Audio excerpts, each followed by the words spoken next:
Welcome back to the Alex Jones Show on this Tuesday, April 25th, 2017. I'm David Knight, and we're talking to GERALD CELENTE of trendsresearch.com. Of course, he publishes Trends Journal. He looks at political and economic trends. I want to talk to GERALD now about the French elections. And, of course, the mainstream media just loves Macron. As the Washington Post says, he's a 39-year-old centrist. They all say he's a centrist. He jets to Berlin to give speeches in English. The blue and yellow banner of the EU flutters off his campaign headquarters. And, of course, Nigel Farage says, well, he gave his acceptance speech with the EU banner fluttering behind him. That says it all. And I would agree. It says it all as long as he would maybe put a corporate sponsorship of Rothschild Bank on his suit like a NASCAR racer, because these are the guys who put him in there. And one last thing here. Washington Post, talking about the European Union. They call it a 28-nation club, maybe making a comeback. You know what? As George Carlin said, it's a club, and you ain't in it, folks. You got no say about what's going on in this special club, and we need to get out of that club and take our governments back. That's what this election is about, isn't it, Gerald? It is. And again, you pointed out, too, they used the term centrist.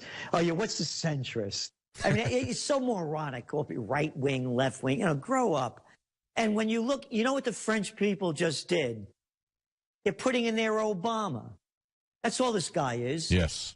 He's another Obama. Another guy full of crap that knows nothing. Another little boy that lies his way into office and won't do anything other than keep the status quo going.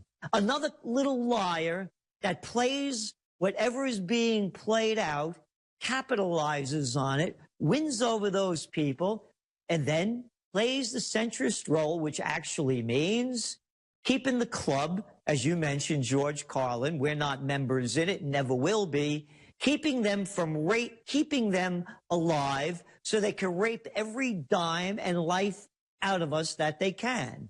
So that's who they put into office. So now we have to say the French were as stupid as everybody else, and I used to think that they were really smart. But boy, but look who they had. Look at the clown that they got there now, Hollande. Yeah. Look at the jerk they had behind him, a little warmonger of a nothing guy, Sarkozy, that took out, along with Obama, and another little jerk, I should say wanker because he's English, Cameron, who also just started the war in Libya.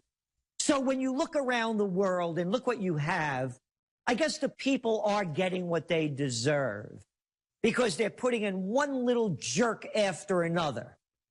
Yes, and of course, when you're talking about Sarkozy and Hollande, who is the first French president to not run for re-election, why? One of the reasons is because he angered his socialist base by pandering to the bankers in Brussels. And the guy who enacted those policies was Macron, who Hollande brought into his administration because Rothschild wanted him there. Basically, he bought his way out of his government service for 50,000 euros. Then spending 4 years with Rothschild, he becomes extremely wealthy, and then they insert him into a socialist government. So that's why you had this fracturing of the Socialist Party there. But, of course, they also reported how he was partying after the election with Sarkozy and all of his bling-bling celebrities, which is what they call them in France. So this is a guy who is equally at home with all of the establishment. That's why they call him a centrist, because they don't want to label him as being with one party or the other. No, he's with the globalists in Brussels. He's with the bankers. He's a central bankerist is what he is. You see now in what they will try to do, but of course they can't do it with this one, is call you, Mr. Knight, a conspiracy theorist. Oh, yeah, the fact is this cat is from the Rothschild Club. He has his credentials right there. Here are the papers. Does anybody need any more proof? No, you're a conspiracy theorist. No, I'm not. Here's the proof. Oh, yeah, just because he was with the Rothschilds, that doesn't mean he was with the Rothschilds. Just like they got that other Slimer over there, who's the head of the ECB, Mario Draghi. Yeah, the former head of the Goldman Sachs gangs division over there in Europe, now running the European Central Bank. Hey, let's take a trip to the UK. Who's the central bankster in charge over there? Carney. Yeah, Carnival Man. Oh, yeah, wasn't he with Goldman Sachs, too? Hey, look at the clown running Australia. Turnbull, or is it Turn BS Bull? Yeah, another Goldman Sachs cat, huh? One after another. That's right. It's a banker takeover. Oh, and everybody out there say, oh, Celente, lower your voice. You're becoming angry. Hey, get this in your head. If Jesus Christ could pick up a whip and drive the money changers out of the temple, hey, an act of violence, right, by the Prince of Peace, to get rid of the banksters that were ruining people's lives, I could be angry about it because I don't like getting shafted by the Wall Street gang and the Goldman Sachs gang, the Merrill Lynch mob, and all of the rest. Oh, and all you liberals out there that are crying your crocodile tears that Hitler didn't win and Obama's gone, he didn't prosecute one of the criminals that committed felonies, convicted of felonies, the banks, not one head rolled. Oh, just like this little clown that just got elected in France, Obama lied his way into office, promising we, the little people, that the banksters would pay for their criminal acts and didn't bring one of them to justice. You know what they call bringing people to justice? Killing somebody overseas. I brought Osama bin Laden to justice. I blew his brains out. Oh, I didn't do it. I hired my front men to do it because I couldn't fight my way out of a paper bag. But we'll call it bringing them to justice. That's how distorted it's become. And what you said before, David, about this becoming a neo-colonial society, it's a neo-feudal society. Yes. There's different rules for the political nobility and the economic elite. Yeah. Well, the economic elite want to eliminate the Western middle class. And so that's exactly what they're doing. You have this guy, Macron. We talked about it at the end of February. February 27th, we had an article at Infowars.com. Le Pen's Rothschild rival, who says Muslim mass migration is unstoppable. He said, get used to it. He said, we've entered a world of great migrations, and we will have more of it. We will have more of it because that's what they want. That's what the bankers want. They want to take down the middle class in America and Western Europe. They want to have a clash of cultures. They want to have chaos. They want to have terrorism. So they will be in the catbird seat here. He says, we've entered a world of great migrations. He goes, it's going to be in the coming decades, migrations from geopolitical conflicts that, of course, the bankers will set up. Rich man's war, poor man's fight. And they're going to bring the fight home to our shores. That's what they're going to do with this mass migration that is the aftermath of these wars that they want to set up abroad. Yeah, and again, you know, as we talk about bringing in migrants and other people coming into the country and the people that support it, here's what I say to them. Open your house to them. Bring them in. Yeah. Pay for their health care. Pay for their education. You want them in? Bring them in. I don't want them in. Yeah, adopt them yourself. Be responsible for them. Yes. Exactly. I don't want to bring in another person into this country until this nation rebuilds itself. Look here. You pick up today's Wall Street Journal. I was just looking at it when we're ready to go on the air. You look at the front page story. Parents are drowning in college loan debt. Over 330,000 in the United States, in U.S. programs, haven't made a payment in at least a year. Wow. They're suffering in this country economically. Again, only the economic elite are making it to the top. So it does not make sense to me to bring in more people when you can't take care of your own. And again, all these people that are shooting off their mouths and taking to the streets in these protests, bring them into your house, put your money where your mouth is. Educate them, pay for their health care, feed them. We can't feed our own right now, and you want to bring in more? It doesn't make sense to me. A good example of that is the H-1B visa program. Of course, they say we have to bring in these individuals. Sometimes there's a reason to bring in somebody who's a specialist in another field, but that's not the way they're using it. They're using it to replace people in many middle-level positions because they can hire cheaper labor from India or other places, just as we saw at Disney and elsewhere. They told the Americans, you're going to train your replacements who we're bringing in here under the H-1B visa program, or you're not going to get any kind of severance pay out of this. So they basically twist their arms doing that. But they're bringing in these people, in many cases, putting out engineers at entry-level positions, people who've gone to college to get a degree. They've gone into debt to get a degree.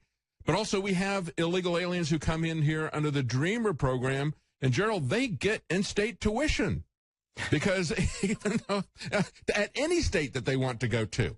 I mean, even Americans, they're always put ahead of the line of Americans, even when it comes to something like that. An American, if you have to live in that particular state, and only in that state can you get an in-state tuition. If you're a foreign citizen criminally trespassing in this country, you can go anywhere you want and get at the head of the line. You know, David, I wrote about H-1B visas in my book, Trends 2000, an international bestseller back in 1996. I showed how it was a whole scheme from Silicon Valley to bring in cheap labor so they wouldn't have to pay the people in this country a living wage when they could get away with it. And the entire push to bring in immigrants and refugees going back was the National Association of Manufacturers, when we had manufacturers in this country, and Silicon Valley. It was a con job by the Silicon con men to bring in cheap labor. That's all of this is about. Yeah, absolutely. And, you know, we've seen some movement by the Trump administration to curb that. That's one of the things that he had talked about in his campaign, and I'm glad to see him do it. One of the things, too, Gerald, and I wanted to get your take on this, was we saw today that they announced that the Trump administration is going to look at the abuse that the executive orders that Barack Obama filed to use the Antiquities Act to take massive amounts of land, especially throughout the West. He was calling everything a monument, part of the Antiquities Act, which would have been set up to save some specific artifact of culture. And just like he abused the 1917 Espionage Act, he also abused this ancient piece of legislation to take millions upon millions of acres. And this is something that is a big issue out west. And the Trump administration has now taken the lead, saying that they're going to go back and look about 20 years at the abuse of this particular tactic and possibly undo some of these takings of land. Yeah, I don't know much about that. So I'm not going to really comment on it. I haven't really been following that. But what again, on the economic issues, I agree a lot of what Trump is doing. And when you looked at the poll that came out, for example, and his low ratings is 100, the first 100 days. But then you look at what his most popular position on that polling is. 73% of the people support him for his wanting to bring back jobs and create jobs in the United States. That's right, putting America first. Exactly. Yes. So in those issues, I'm totally for it. On the foreign policy issues, he's done a 180 on it. Yes. He came out and said how useless NATO is, which it is, and now he's backtracked on that. And the UN. And the UN, as he was saying, the UN is doing an awful job, and yet what do we see? We see him going exactly opposite. You're talking about the Occupy Peace situation. I'm very concerned that he brings in the United Nations Security Council to the White House before he talks to anybody from Congress.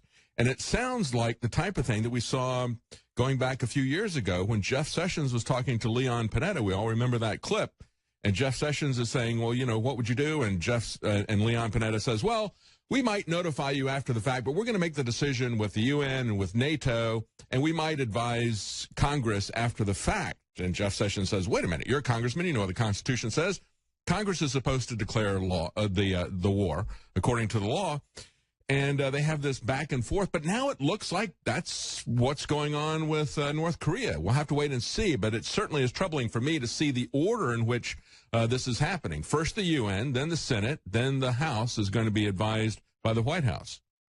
And again, you look at who he stacked the administration with. Yes. Loaded with defense contractors and generals. I want to read you a quote. This is the guy, our U.S. Defense Secretary, Mattis, Mad Dog. Quote, you go into Afghanistan, You got guys who slap women around for 5 years because they don't wear a veil. Guys like that ain't got no manhood anyway. It's a hell of a lot of fun to shoot them. Mm-hmm. I mean, this is coming from an adult. Here's another one from him. I'm going to plead with you, do not cross us. If you do, survivors will write about what we do here for 10,000 years. He's talking about the U.S. occupation of Afghanistan. What are we doing over there? It was a war. I broke up George Bush's speech to the American people in one of our Trends Journal 9 days after 9/11. I wrote, this is how I began it. Only a madman would speak these words, and only people dumbstruck with fear would believe them, and believe they did. There was no proof of anything that we should have gone into Afghanistan. There's a man by the name of Osama bin Laden, and he'd been hiding there. Yes, so? Well, we're going to go over there, and we're going to get rid of those Taliban. Oh, the Taliban. Hey, isn't that what Jimmy Carter created to get the Russians out of there? Oh, no, it's the Mujahideen, too. Oh, that's the one Osama bin Laden was part of. I mean, everybody forgets these things. Well, of course, they've got a lot of lithium, Gerald. They got a lot of lithium that they use for batteries. They're the lithium. They are to lithium what Saudi Arabia is to oil. That's one of the reasons that we're there. Of course, they also have massive production of poppies for the opiates, and that has skyrocketed since we've gone back there. So we've got real reasons for being there, don't we, Gerald? Well, no, the reason they invaded Libya and Iraq was because of their broccoli crops. It wasn't because they were sitting on Libya, the finest sweet crude on the planet that only cost $1 to get out of the ground, and the 10th largest oil reserves. And what does Iraq have? The second or third largest oil reserves. You know, it had nothing to do with that, of course. And Syria doesn't have anything